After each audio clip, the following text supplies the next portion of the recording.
bárbaro. Muchas gracias, Educar 2050, JPAL, a los organizadores, toda la gente que está ayudando y obviamente a ustedes por venir aquí hoy. Para mí es un tremendo gusto hacer esta presentación. Me invitaron para hablar de OLPC, esta evaluación, y negocié un poquito siguiendo los pasos de Francisco para hablar de dos evaluaciones en vez de una. Así que voy a tratar de ser más resumido. Entonces, vamos a hablar de OLPC en Perú, en esa evaluación, pero también quiero mostrarle un poco el trabajo más reciente que estamos haciendo con una evaluación de un programa que se llama Conecta Ideas en Chile.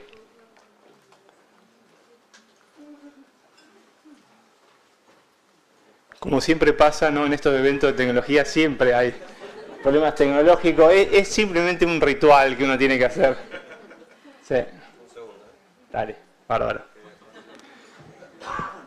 Bueno, mientras les cuento que Colombia va empatando, así que va quedando fuera. Por si alguien no está chequeando el celular, entonces por 5 minutos no hace falta que lo chequeen.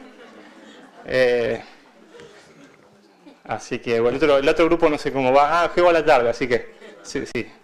El otro partido va 0-0. Bueno, ahí está, bárbaro. Entonces, este es un trabajo colaborativo, es un proyecto en el cual trabajó el BID, el Centro de Investigación GRADE y el Ministerio de Educación de Perú, y trabajamos varias personas. Del BID estaba Pablo Ibarrarán, Ana Santiago, Santiago Cueto del Centro de Investigación GRADE y Eugenio Severín, quien trabaja como consultor en Chile.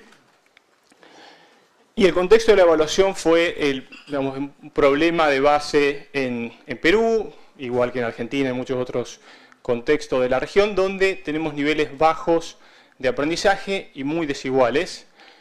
Y entonces los gobiernos están tratando de buscar estrategias para mejorar estos niveles de aprendizaje y reducir las brechas. Entonces el gobierno de Perú pensó en este programa One Laptop per Child y tuvimos la suerte de poder armar esta colaboración y hacer una evaluación. En esta evaluación participaron 320 escuelas, escuelas públicas, primarias, ubicadas en zonas rurales, de muy bajo nivel socioeconómico, y fueron seleccionadas de esa forma porque la idea era lograr mayor equidad educativa, y la intervención tuvo como objetivo mejorar el aprendizaje en todo primaria, aunque acá tenemos datos de segundo a sexto grado. Y el diseño de la evaluación básicamente fue un diseño aleatorio. Se seleccionaron de las 320 escuelas, un grupo de escuelas seleccionado aleatoriamente fue al grupo de tratamiento y otro fue al grupo control. Entonces podemos realmente, cuando ver diferencias entre estos dos grupos, pensar en impactos.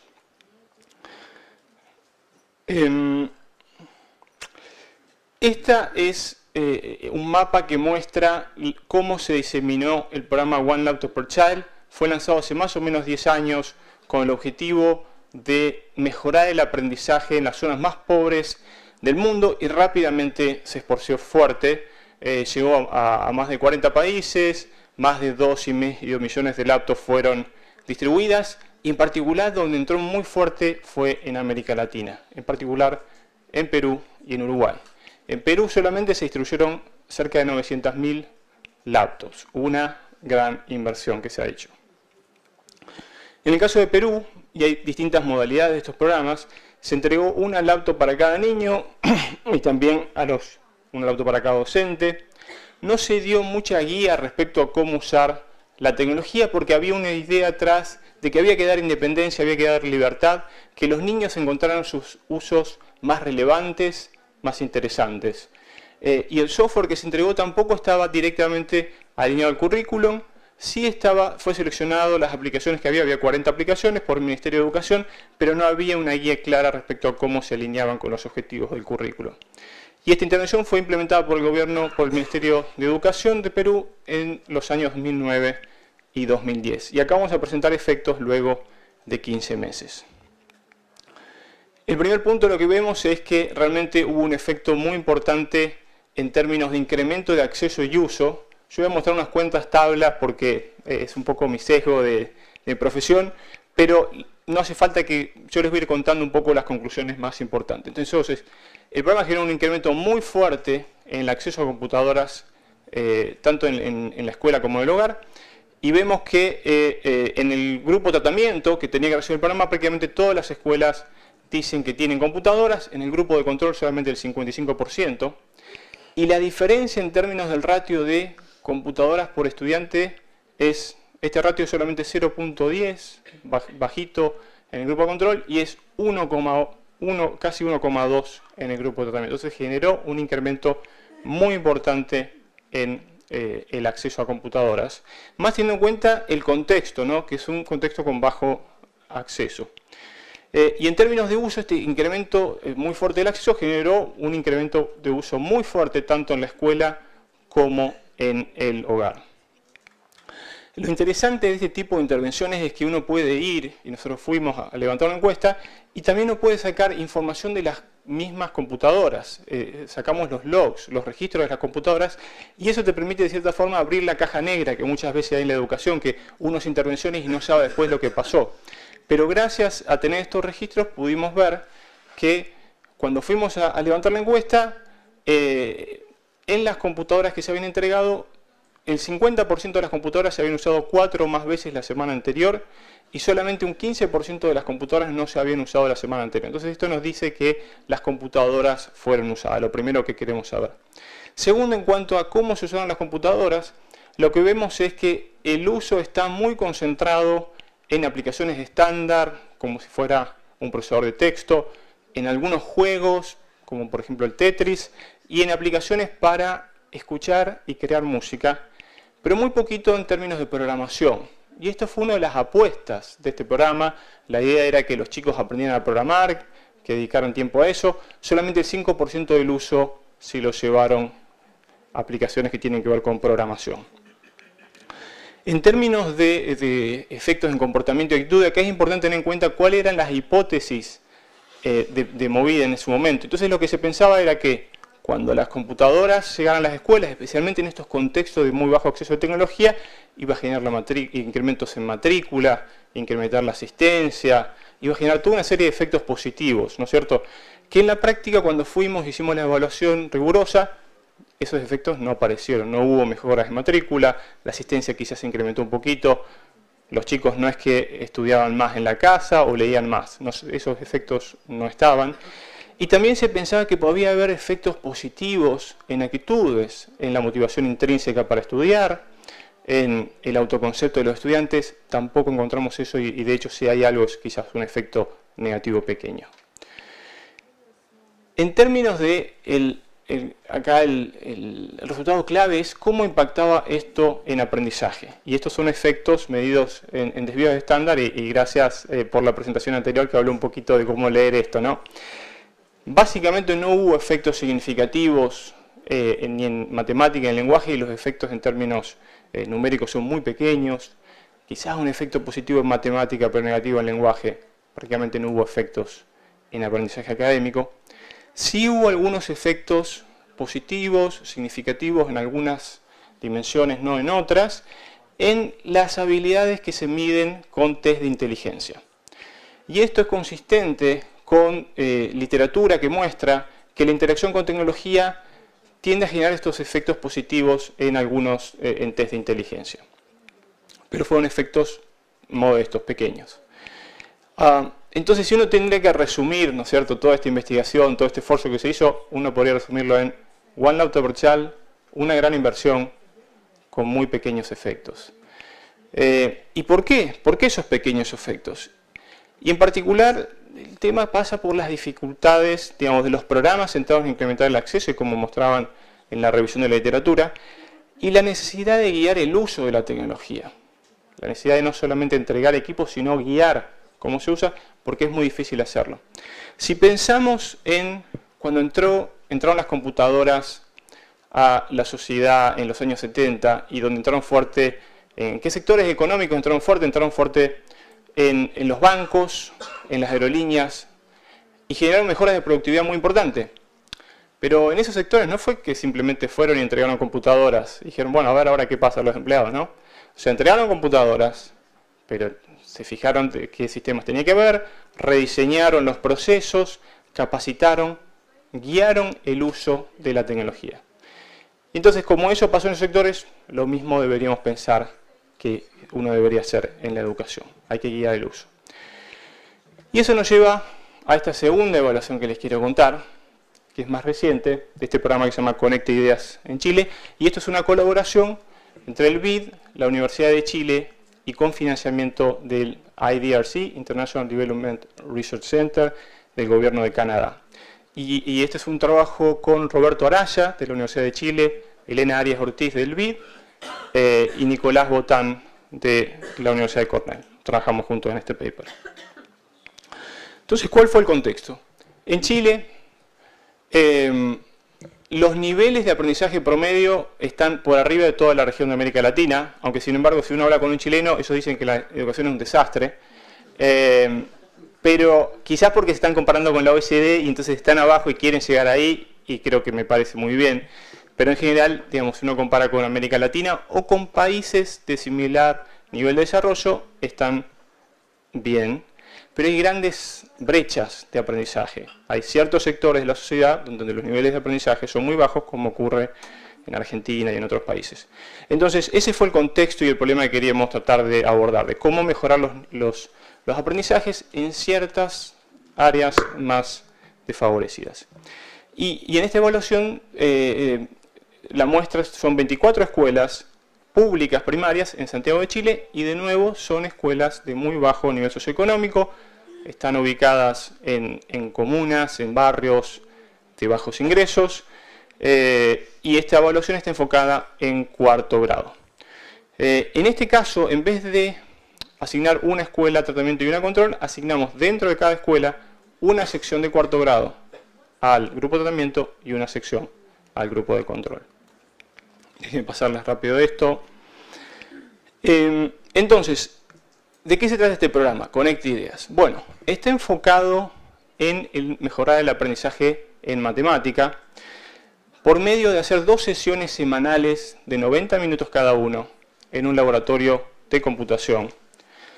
En ese laboratorio hay un coordinador externo que guía la sesión, que sabe qué es lo que tiene que hacer, con apoyo del docente de aula, que lleva a los chicos al laboratorio, y utilizan un software, una plataforma online, que está perfectamente alineado al currículum, de forma tal de que lo que se da en las clases tradicionales en el aula puede estar coordinado, alineado con lo que se hace en el laboratorio de computación.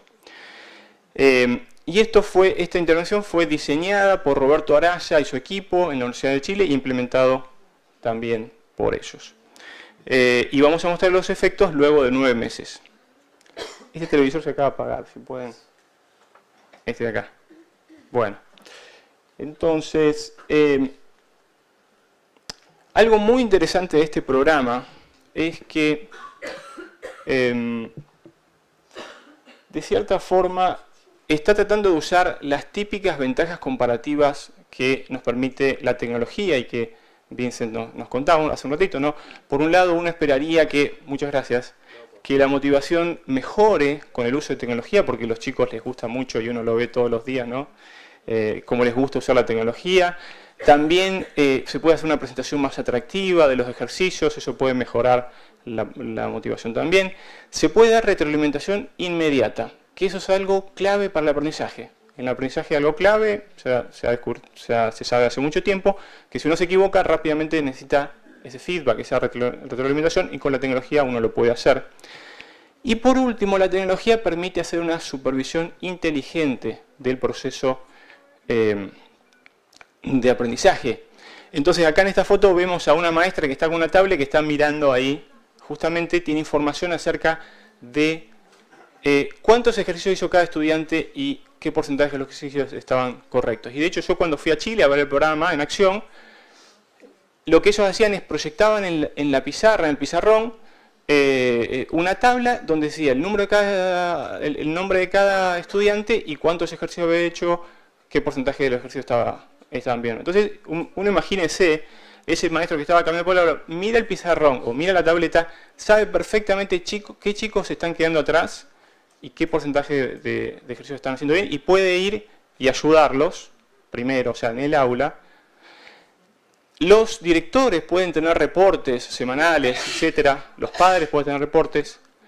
Quien administra estos programas y también las personas a un nivel, digamos, más altos, pueden tener información continua acerca de cómo va avanzando el sistema no con una idea punitiva, sino simplemente para ver dónde están los cuellos de botella, dónde están los problemas, cómo podemos corregirlos. Entonces este es realmente un cambio muy importante y creo que es una ventaja importante que este programa aprovecha. Y que también se aprovecha en otros programas de tipo. Ahora, hay una parte de este programa, Conecta Ideas, que a mí me pareció muy interesante, que es diferente a otros programas que estamos viendo dentro de lo que sería la tecnología en la educación. Y es que el programa busca aprovechar ciertas dinámicas sociales muy positivas.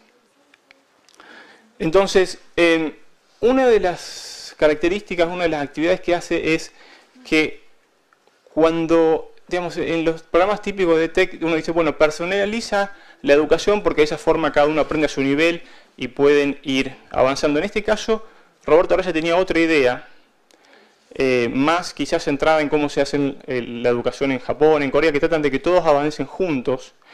Y entonces lo que se hace es, a medida que avanza más o menos en la mitad de la sesión, los chicos que están más adelantados, el maestro puede asignarlo para que le haga apoyo a los niños que están más rezagados. Entonces van y, como en la foto, quizá el chico le explica cuál es el error, por qué. Entonces hay ese apoyo de pares, ¿no?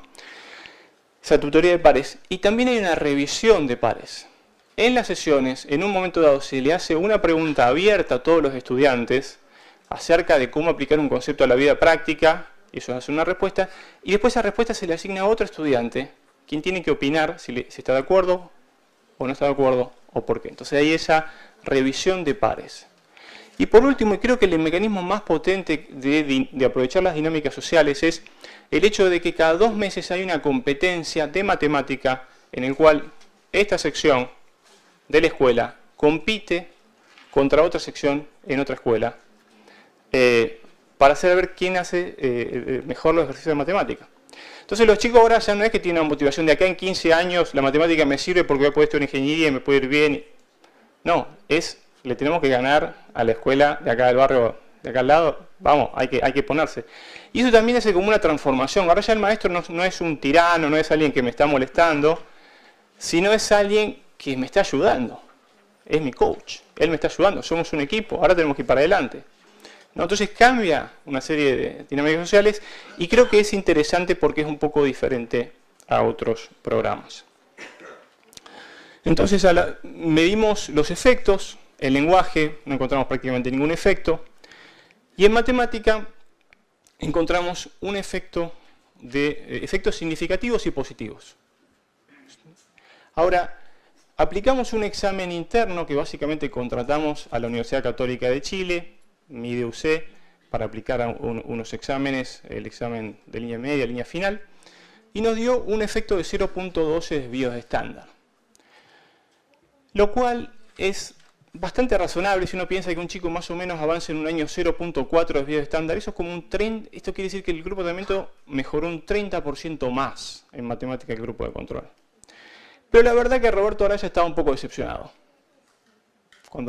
Porque él pensaba que le iba a dar más, él había hecho unas evaluaciones experimentales y pensaba que iba a ser más grande el efecto. Entonces estaba un poco decepcionado y triste. Y es interesante, ¿no? Hay toda una parte humana atrás de estas evaluaciones, que es la persona que dedicó su vida, sus 10 años a hacer su programa, de golpe le dice, mira, sí, significativo, anda bien, pero no es lo que vos pensabas. Entonces me acuerdo las charlas por Skype y pobre la cara que tenía. Ahora, hace 3 semanas atrás, Roberto muy contento me mandó un email diciéndome, mira, me acaban de llegar los resultados del CIMSE, el examen estandarizado nacional. Y según ese examen, el efecto del programa no es 0.12, es 0.3 desvío de estándar. Lo cual es enorme porque implica que los estudiantes del grupo de tratamiento avanzaron un 75% más que los estudiantes del grupo de control. Y entonces ahora, bueno, vamos a tener que trabajar para ver por qué estas discrepancias. Hay una hipótesis que estamos manejando que es que el examen interno fue muy difícil. Ese examen que aplicó la MIDEUC fue demasiado difícil. Solamente el 40% de los ítems fueron contestados de forma correcta. Y entonces cuando tenés eso se llama floor effects y es como que nivela para abajo. Entonces esa es una hipótesis, tenemos que trabajar para entender más.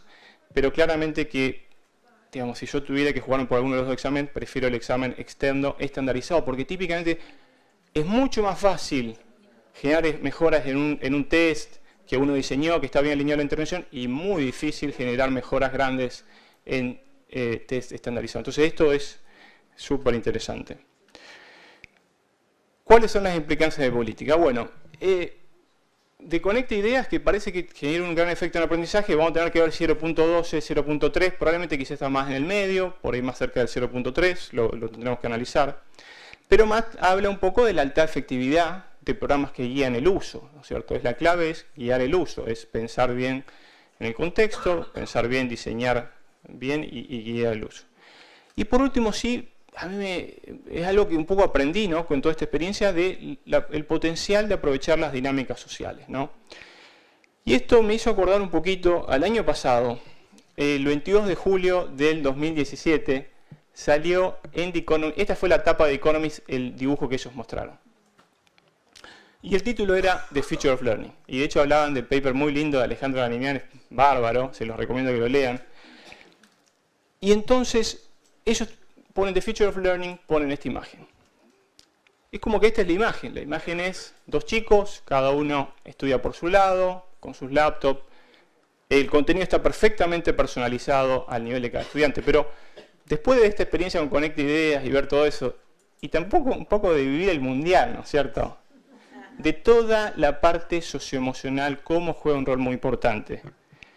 ¿Quién vio el partido contra, que le ganamos, ¿no es cierto?, a Nigeria? ¿Quién vio el partido ese? Vemos todos. ¿Quién lloró en ese partido? ¿Alguna lagrimita se habrá escapado? Eso lo que habla es de la tremenda potencial que tiene sentirse parte de un grupo, pertenecer a un grupo y luchar por un objetivo común. Entonces, yo más que, digamos, este es el futuro de la educación, creo que personalizar es importante porque es una clave del aprendizaje, ¿no? Alinearse a nivel de estudiante, pero también me quedo con, si no será este el futuro de la educación, algo más tipo Conecta Ideas. Y acá les vamos a mostrar a los padres, filmamos los padres antes, agregándolo a los chicos. Estos son bajo nivel socioeconómico, entonces estos son los padres diciéndole, los filmamos y se lo mostramos antes del torneo, le mostramos esto.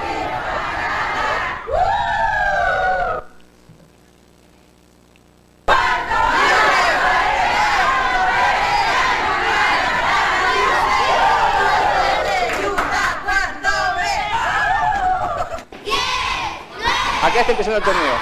Van contando los chicos. Arranca.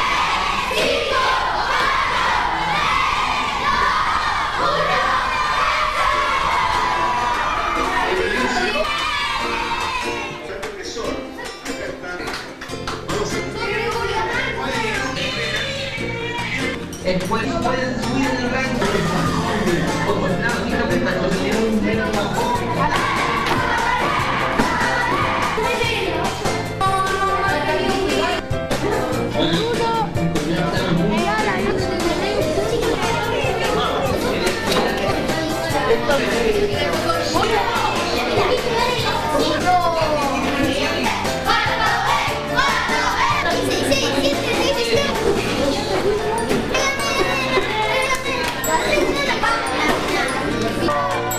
Bueno, no quiero robar más tiempo, así que eso es nada más.